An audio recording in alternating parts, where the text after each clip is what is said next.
one of my very important source to create a thing was Russian constructivism. When I was a student, we tried to find some more new directions. That time, I found very early Russian constructivist period.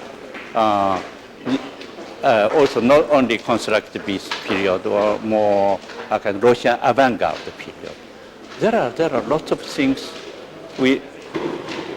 I found to study.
Rem Koolhaas and Zaha Hadid and even Daniel Libeskind were looking into constructivist and avant-garde in general tendencies. And I, as a student of them, so of course I found myself also following and trying to understand deeply what sort of potential there is in this work. So my first projects actually out of school were, the LA Gateway was very inspired by probably more probably Malevich or Lissitzky, Tatlin. It was a way in which we could explore new ideas, new tectonics, new forms, a kind of vivacity, kind of vivacious and powerful, exuberant way of understanding architecture.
Architecture is a cultural contribution, it's a political contribution.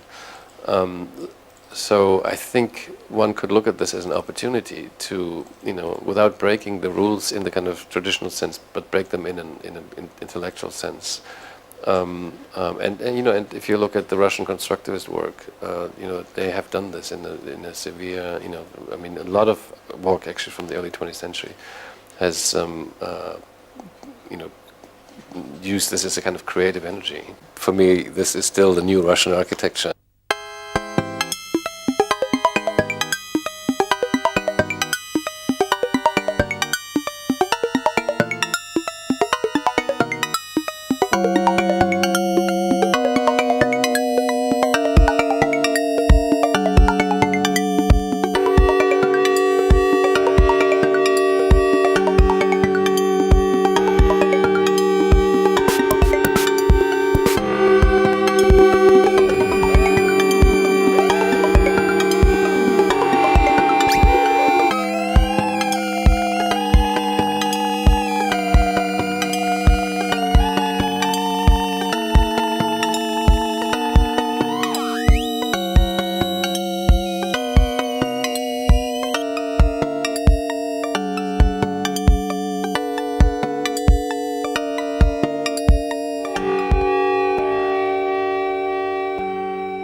Их не очень любят, эти произведения 20-30-х годов.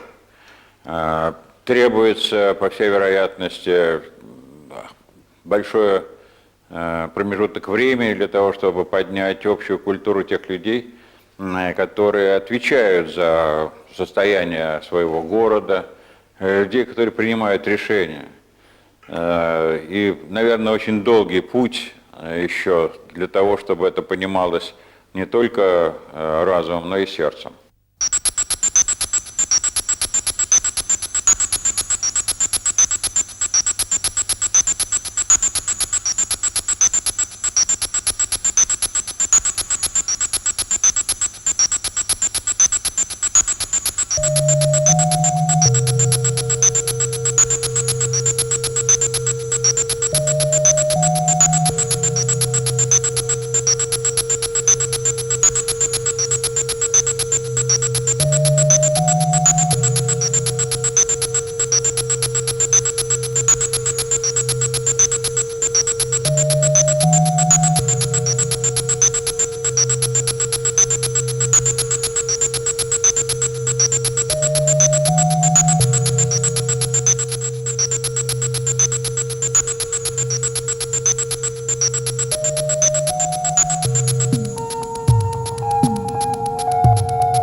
Питерский конструктивизм – явление, на мой взгляд, странное, потому что он как бы отмечен противоречиями города Петра, которому волею судьбы довелось стать колыбелью русской революции.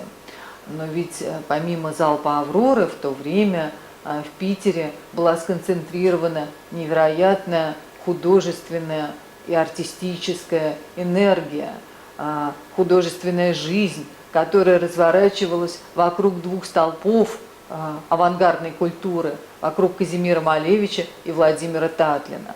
И, конечно же, эта энергия не могла не прорасти новой архитектурой, о которой мечтал и тот, и другой. Но вот что интересно, когда эта архитектура стала реализовываться в строительстве, что-то случилось. Вот эти объекты ленинградского конструктивизма они абсолютно лишены революционного авангардного духа. Они скорее консервативны, но вместе с тем они не вписались в город-ансамбль, они остались ему чуждыми. Мне они напоминают таких космических пришельцев, которые случайно приземлились на обочину чужой цивилизации. Ну, очевидно, воля Петра оказалась сильнее мечты о светлом будущем.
On those kinds of heritages, to belong to the country that actually they sit in.